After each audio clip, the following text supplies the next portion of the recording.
When I don't like your attitude, you're fired. I was declared so by the president's wife, Mary, and I obediently complied. However, quitting my job would put me in a financial bind. That's when a brilliant idea struck me. Are you sure about this? Mary mocked me as I said that. After returning home, I immediately scheduled a meeting with a rival company. And as a result of joining the rival company as a top salesperson, I made a comeback. I'm Paula, 35 years old. I'm not married and don't have children. I have a boyfriend, but I don't plan on marrying him. We live together but manage our finances separately. I work in sales at my company. I was deeply captivated by sales as soon as I joined.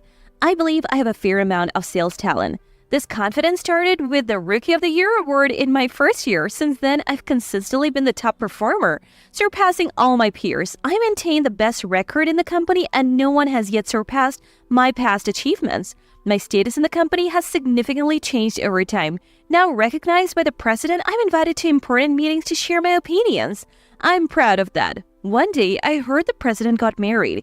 She was 17 years younger than the president and apparently used to be an actress. Her name is Mary. I thought I might have seen her on TV.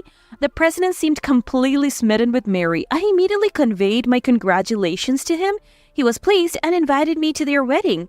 Mary looked confident and admirable at the wedding, but after she joined the company, my impression of her changed drastically. She started acting as she pleased, using the president's name as a shield. Mary joined the company last month. The president appointed me to mentor Mary in the techniques I knew. In other words, I became Mary's supervisor. He wanted to make her vice president and valued my contribution to the company. I was nervous about this sudden responsibility, but also felt recognized. On Mary's first day, I introduced her to my clients after a polite introduction. Her demeanor was perfect, fitting for an actress. I thought she might be a great asset, but that impression quickly faded. I don't want to go to sales anymore. What? She said this a week into the job. Claiming she didn't need to do sales as she was becoming a vice president, she refused to go out. Why is that? Did something unpleasant happen? It's because the sun is too strong. Oh, what? I couldn't believe my ears, but it wasn't a misunderstanding. Mary, with a disgruntled face, began to complain. I used to be an actress, you know. I never had to walk around town in the sun sweating. It's how I maintained my beauty. Besides, the president likes me this way. That's why I want to keep my beauty for him. Her reasons seemed plausible, but Mary was no longer an actress and needed to endure some discomforts for beauty. There are many ways to protect against sunburn now, but Mary stubbornly refused them all. I told her that with this attitude, she couldn't work, but Mary just scowled at me. I persisted, explaining that as a salespeople, we have to go outside to work, but Mary wouldn't listen. Paula, you're lucky you don't have to worry about looks. And you're older anyway, but from my perspective, you should be the one concerned about your age. Aren't you unmarried because you don't pay attention to your appearance? You should focus more on self-improvement. Then she gave such absurd advice and, with a deep sigh, said she envied my carefree attitude. I was irritated, but arguing over such trivialities was a waste of time. I couldn't ignore Mary, so reluctantly I left her with some simple office tasks and went out for sales alone. At that time, I just thought she was in a bad mood, but Mary's tyrannical behavior escalated from that day. Unknowingly, something shocking was about to happen to me. The next day, when I arrived at the office, the other employees seemed confused. Turns out Mary had suddenly proposed a new system. It involved conducting all businesses through her. Shocked, I asked what it meant, and Mary, looking smug, stared at me. I'm going to be vice president, so I thought it'd be good to understand all operations. I suggested it to the president and he approved, so everyone will work through me now. You've been told to cooperate with me by the president, right, Paula? I was astonished by Mary's words, but if the president approved, we couldn't resist. I reluctantly accepted Mary's request. Then Mary took an even more surprising action. This happened that very morning. Mary, as usual, didn't want to go to sales, and I was left to do it alone. But I saw her call our department head, Jamie, saying she needed to talk. Wondering what it was about, I left for a client meeting. When I returned that afternoon, I encountered a shocking scene. What? Mary, what are you doing? That's Jamie's seat. Mary was sitting in Jamie's chair, acting like a boss. When I asked Jamie, Mary proudly said she had told him to resign. Demanding an explanation, Mary confidently declared, I am becoming vice president. I deserve a seat like this. Besides, we'll be working through me now, so Jamie is unnecessary. I'm practically the department head. What will the president say about this? He won't complain to me, and Jamie resigned. He said he's leaving the company himself, so it's none of my concern. Mary's malicious smile left me speechless. After taking over Jamie's seat, Mary began to berate anyone not aligning with her wishes. The department was frustrated with her tyranny, but no one dared speak up for fear of her threatening to tell the president. The situation lasted a month. Mary's whimsical approval of operations hindered our work. Her mood dictated whether things went smoothly or not, and she often dumped the hassle on me. I ended up with extra work, unable to spend time with clients as before. My performance dropped to half its usual. This was a serious problem. As I had the most clients in the company, my performance directly impacted the company's success. I delegated tasks to other departments when possible, but there were assignments directly from the president I couldn't pass on. If we fell behind our rivals, it would affect the company's reputation. Amid these thoughts, Mary summoned me. She wanted me to handle a guest she was supposed to meet. I complied and took care of the guest in her stead. Upon returning to the department, Mary summoned me again. This time, she ordered me to handle her menial tasks. She was just drinking coffee and playing with her phone, so I wished she would do them herself. With another client meeting pending, I politely declined the menial tasks. Choosing my words carefully, Mary turned, raising an eyebrow. Are you saying you won't follow my orders? Not at all. I just think you can handle these yourself, so I'll prioritize my other work. Is that work more important than what the future vice president asked? Do you understand your position? Mary glared at me with a displeased look. It seemed she was in a particularly bad mood today. I felt utterly annoyed at being tangled up in her unreasonable complaints. Maybe my irritation showed on my face because Mary shouted in anger. You always do this. Do you still think of me as a subordinate? Just so you know, our positions have long since reversed. I hate being looked down upon the most. Just listen to what I say. I was appalled by Mary's irrational behavior. Scowling at me, she belittled and insulted me before leaving the department, saying she felt sick. After she left, I finished the menial tasks she had asked of me and hurried to my client. That evening, I was summoned by Mary to the conference room. The appointed time had long passed, but Mary entered with an air of confidence. She started by saying she had something important to discuss. Thinking I had chosen my words carefully, Mary turned to me with a raised eyebrow. I don't like your attitude, so you're fired. I was utterly shocked at Mary's declaration. What authority did she have to say such a thing? Seeing my confusion, Mary smiled smugly. If you don't like it, obey me. Even if you are the president's favorite, I can easily get you fired. Mary laughed triumphantly.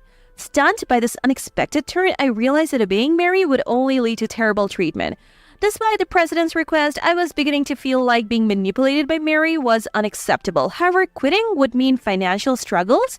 That's when a brilliant idea struck me. Are you sure about this? Mary mocked me as I said that. I sighed at her attitude. Understood. Huh? Surprised at my response, I decided to comply. Are you really quitting? You said it, didn't you? But I said you could stay if you obeyed, right? You're firing me because you don't need me, right? Then I'll quit. Mary seemed utterly taken aback by my response, speechless. I told Mary I would clear my desk and left the conference room. Glancing back as I closed the door, I saw Mary standing there dumbfounded. When I started cleaning my desk, colleagues who had heard the rumors gathered around. Are you really quitting? What did Mary say to you? The department can't function without you, Paula. My colleagues expressed their regret at my departure, but having already declared my resignation, I couldn't stay. I quickly said my goodbyes, told them my work was ready for transition, and advised them to check my computer later. I promised to be available for consultation if they called, and then left the company. On my way home, I called Jamie. After exchanging current information with Jamie, I immediately set up a meeting with a rival company upon reaching home. The next day, my new job was with a rival company of my former employer. Jamie, now my boss, and I were about to embark on many sales ventures together. The president of the rival company warmly welcomed us and even expressed his expectations.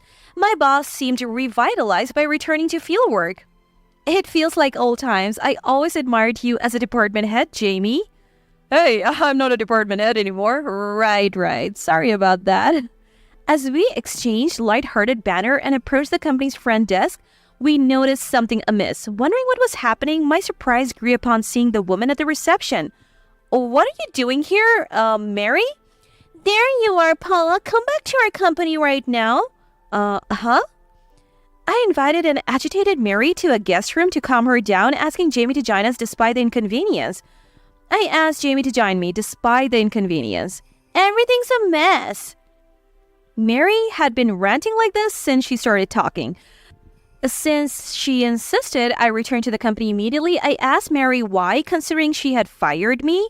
Then Mary shared what happened after yesterday. Minutes after I left the company, the president rushed into the department. Apparently, an HR employee had reported my departure.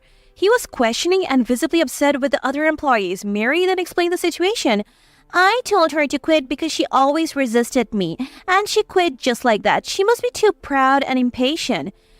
How can we improve efficiency with someone like that around? I made things clear, so don't worry.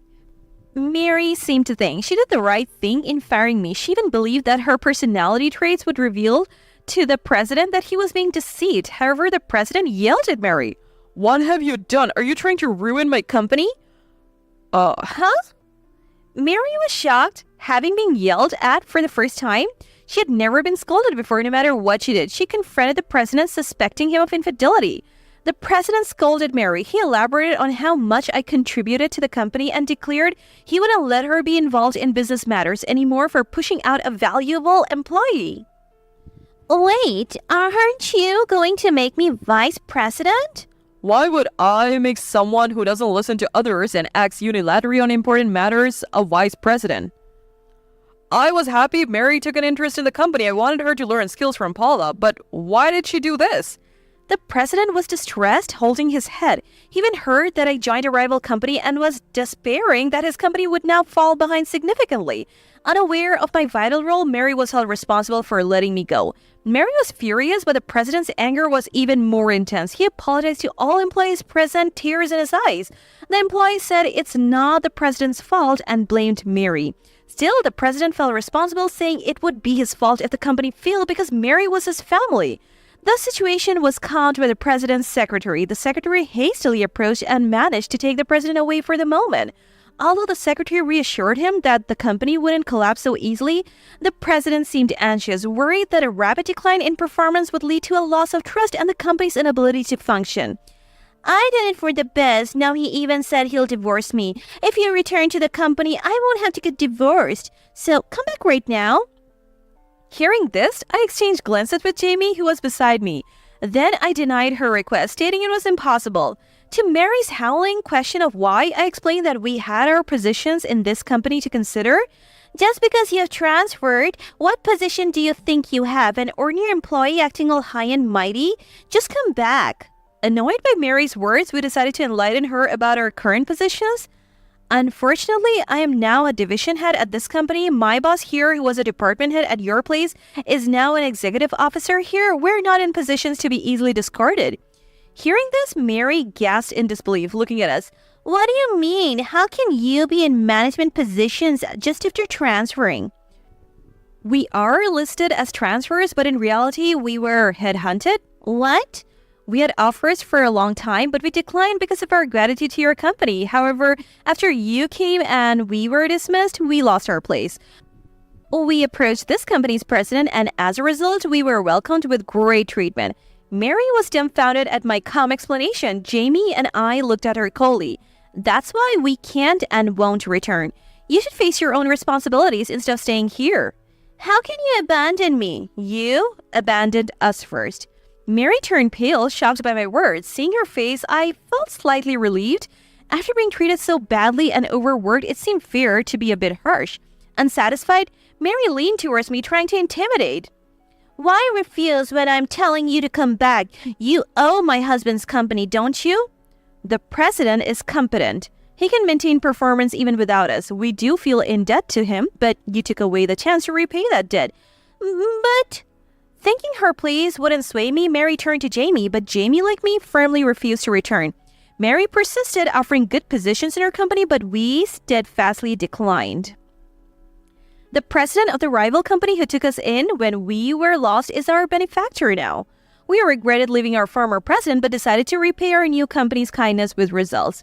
So please take responsibility for what just happened. That's how you show sincerity to the president. No, I don't want a divorce. Since you said I can return, can't you stop the divorce? You are my subordinate, so you should take responsibility, right? Haven't you said our positions have long reversed? That was just in the heat of the moment. Mary faltered in her words. I sarcastically told her it would be nice if you could handle it with the vice president's authority. Mary's face twisted in frustration at my words. Finally exasperated with Mary's refusal to leave, we called security. We asked her to leave with the guards. After all, it was her fault and she should stop avoiding it and decide her future with the president. You have ruined my life. Cornered, Mary tried to blame me for everything. Her irresponsibility was almost refreshing. I told her she could hold a grudge if she wanted, but to never involve me again. Afterward, Mary got divorced. Being a former actress, her story even made it to the tabloids. Her irresponsible and aggressive behavior was heightened, and she was labeled as a villainess trying to take over the company. Once a glamorous former actress, Mary was now viewed with disdain. After the story broke, she was constantly pursued by reporters. She became depressed, always suspected of all intentions in every action and word. Rumors said she would soon go abroad, unlikely to return until things cooled down. Meanwhile, I was significantly boosting performance at my new company with Jamie. Our true skills shone in the field, not just because of our positions. I actually pursued sales opportunities while simultaneously developing a system to fulfill my role efficiently. As a result, the company's management improved and continued to ascend. The president was pleased, and I was satisfied with my new life stage. My former company, just as I believe, recovered from its temporary slump. Thanks to being seen as a victim, its performance improved remarkably. The president was truly capable. Now we are good rivals competing with each other.